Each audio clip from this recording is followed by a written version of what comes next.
अस्सलामुअलैकुम दोस्तों, क्रिकेट की ताजा तरीन अपडेट हासिल करने के लिए मेरे चैनल को सब्सक्राइब कर लें।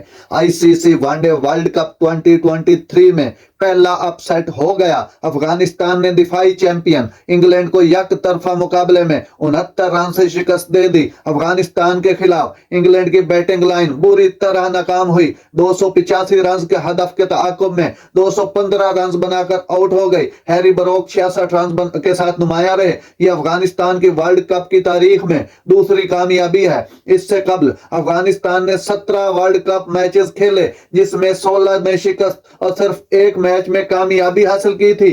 इंग्लैंड और अफगानिस्तान के दरमियान मैच नई दिल्ली के अरुण जेटली स्टेडियम में खेला गया, जहां इंग्लिश कप्तान जोस बटलर ने टॉस जीतकर अफगानिस्तान को बैटिंग की दावत दी।